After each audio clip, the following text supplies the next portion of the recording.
Hi, hello! Bom, esse vídeo vai ser para apresentar errinhos que acontecem aí muito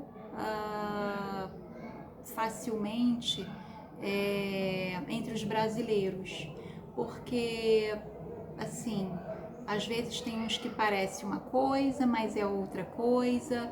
Então eu vou listar aqui alguns erros muito comuns que acontece aí com a língua inglesa por brasileiros, né? Então vamos lá. Por exemplo, o primeiro erro aí muito comum é as pessoas utilizarem a palavra people e peoples, né? E outros plurais aí irregulares. A palavra people já é um plural irregular, a palavra já está no plural. Então não tem peoples. É muito assim, até eu posso falar peoples no sentido de povos, né? Mas assim, geralmente as pessoas fazem referência a usa com S, né? Peoples, querendo dizer que é pessoas.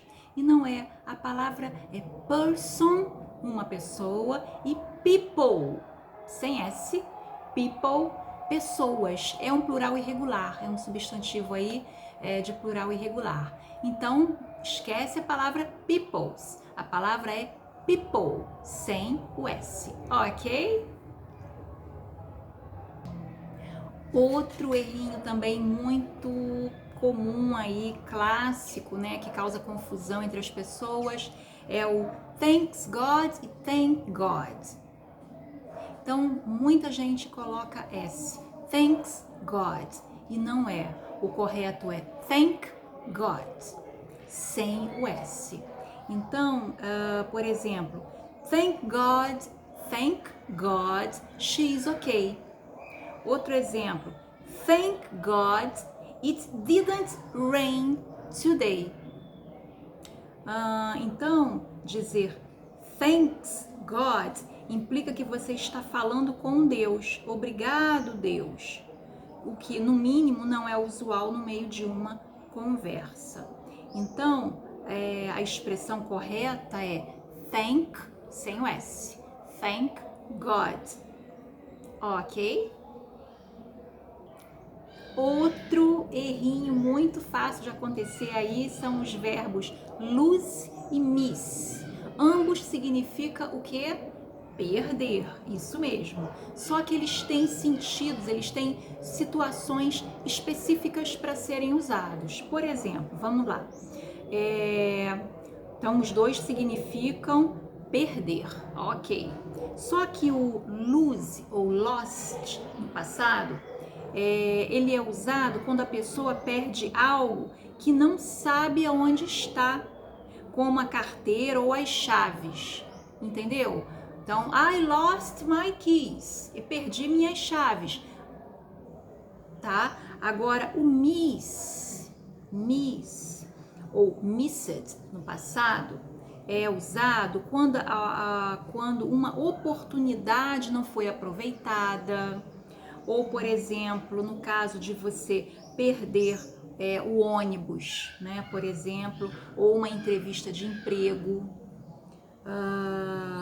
Então, você usa o miss. Outro uso do miss é no sentido de sentir falta, né? Sentir saudade de alguém. Por exemplo, ou de alguma coisa, né? Exemplo, I miss my grandmother. Eu tenho saudade da minha avó, ou sinto falta da minha avó, por exemplo. Outro exemplo, she misses him very much. Ela sente muita saudade dele, né? Então é o miss que é usado, tá? Nesse sentido. Bom, outro exemplo aí, vamos lá. Outro exemplo que eu disse é outro errinho que acomete aí as pessoas, os brasileiros, que é o mudar de ideia. Então, a expressão para essa situação é change your mind. To change your mind é mudar de ideia. Então a expressão no sentido de voltar atrás é mudar de mente, né? Então, to change your mind. Exemplo, I was going to take a trip this weekend, but I changed my mind. Então, eu ia fazer uma viagem neste fim de semana, mas mudei de ideia. Outro exemplo, I changed my mind about getting a new job this year. Eu mudei de ideia quanto a arrumar um novo emprego, né, neste ano. Então é isso, mudar de ideia, change your mind, ok? Outra confusão, né, muito comum aí de acontecer é os verbos take off e move.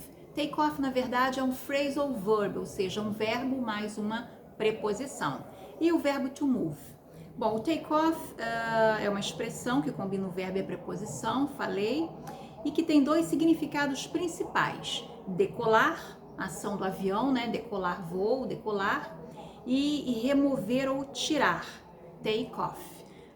Mas nesse segundo sentido, ou seja, de remover, tirar, a expressão só é usada para tirar roupa. Então, I take off my blouse, né? Take off.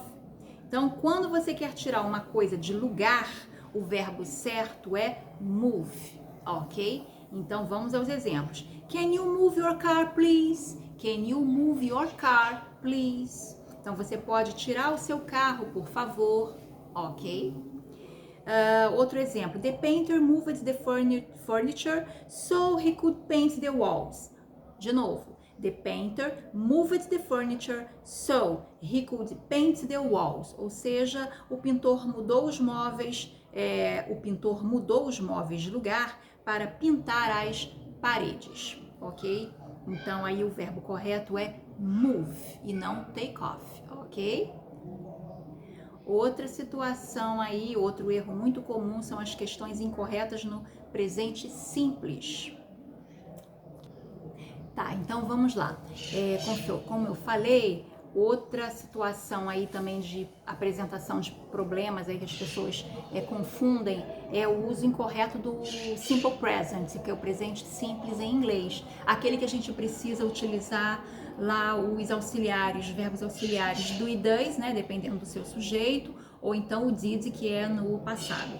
Enfim, bom, em português basta você fazer entoação, né, da sua voz, a entonação da sua voz. Por exemplo, você gosta de rock, ponto, é uma frase afirmativa. Aí, se eu mudar a entonação, você gosta de rock? É uma pergunta, é simples, né? Basta eu mudar a entonação da voz que eu modifico aí se é uma frase afirmativa ou interrogativa. Em inglês a situação é outra. Então eu não posso transformar uma frase afirmativa dando entonação a ela, colocando um ponto de interrogação no final. Não, totalmente errado. Eu tenho que utilizar lá aqueles verbinhos auxiliares do e does para formular a minha pergunta. Então, por exemplo, na frase uma frase errada, tá? You like to travel abroad? You like to travel abroad? Tá erradíssimo, né? Cadê o auxiliar? É uma frase interrogativa, uma pergunta. Cadê o auxiliar? Então, corrigindo isso aí, do you like to travel abroad? Do you like to travel abroad? Aí sim, now you're talking. Entendeu? Então, aí sim se tornou uma frase interrogativa, verdadeiramente interrogativa na língua inglesa, ok? Então, é isso aí, basicamente, né? O erro é isso aí, a pessoa esquece lá de utilizar o auxiliar, o verbo auxiliar, para formular a pergunta, ok? Isso é gramática da língua, ok? Outra situação muito comum de acontecer é o uso do present perfect, porque ele não existe na nossa língua. Então, é muito fácil de cometer erro aí, por exemplo, eu nunca estive, eu nunca tive, eu nunca fui, né? Por exemplo. Então, assim, o que se quer dizer? Eu nunca fui à França. Ponto. Frase aí, ok. A frase incorreta, isso aí em inglês. I never went to France. Erradíssimo, tá? A frase corrigida disso aí. I have never been to France. I have never been to France. Essa é a frase correta para eu nunca fui à França, ok? Outro exemplo, eu nunca estive no sul. Eu nunca estive no sul. Então, o que as pessoas geralmente podem falar? I was never in the south. I was never in the south. Wrong, erradíssimo. O que é o correto dessa situação? I have never been in the south. Repetindo, I have never been in the south. Então, isso eu estou dizendo, eu nunca estive no sul. Esse é o uso do present perfect tense em inglês. A gente não tem esse tempo verbal em português, por isso eu acho que os erros são mais comuns de acontecer, ok? Então, pay attention. Outro erro comum de acontecer em inglês é, por exemplo, a questão de quantos anos você tem, qual o seu peso, qual a sua altura. Vamos lá, explicando. Idade. Em inglês, a pessoa não tem a sua idade, ela é sua idade. Não se usa o verbo to have, mas sim o to be. Por exemplo, quantos anos ela tem?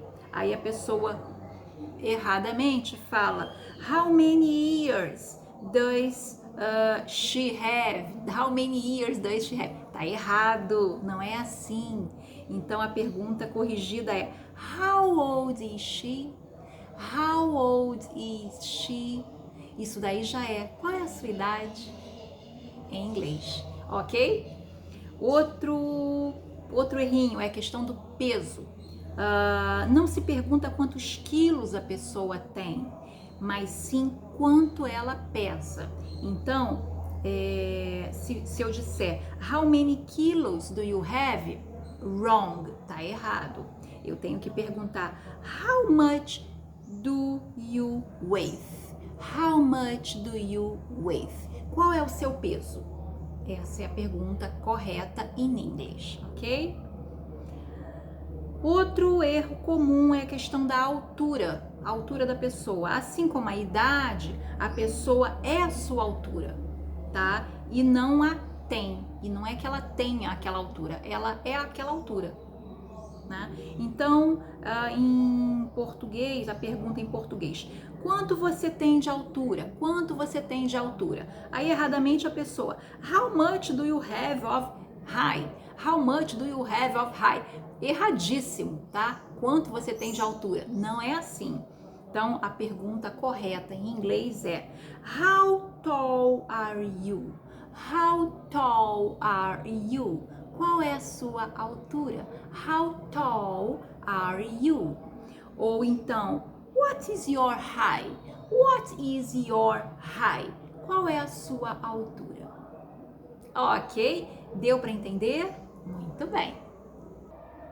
Outra situação aí também que as pessoas cometem erro é quando usa o wrong ao invés de make mistake, tá? Então, por exemplo, o que se quer dizer, né? Eu errei a frase, eu errei a frase. A pessoa erradamente diz I wronged the phrase. I wronged the phrase. Erradíssima essa frase em inglês. O que ela deveria dizer? A frase correta é I made a mistake in the phrase. I made a mistake in the sentence. Vamos falar sentence que é melhor. I made a mistake in the sentence. Ok? Então, ou seja, isso aí é eu errei a frase, eu cometi um erro na frase, na sentença. Bom, então isso aí. O made mistake, make mistake, made no passado, né? Então, ao invés de wrong, ok? Então é isso, vamos ficando por aqui. Espero que você tenha entendido aí todas as situações aí de erros que acontecem. e todas as situações que você não pode mais fazer aí, porque a gramática da língua inglesa ela não tem, né, é uma outra estrutura, então você precisa tomar cuidado aí com algumas situações. Ok? Então é isso. Se você gostou desse vídeo, deixa o seu like, compartilha o vídeo com quem você sabe que também precisa, gosta de inglês e precisa estar querendo estudar inglês. Se você ainda não é inscrito no canal, se inscreve no canal, ativa o sininho para receber aí novas informações e notificações de vídeos novos que eu posto aqui. Ok? See you! Bye!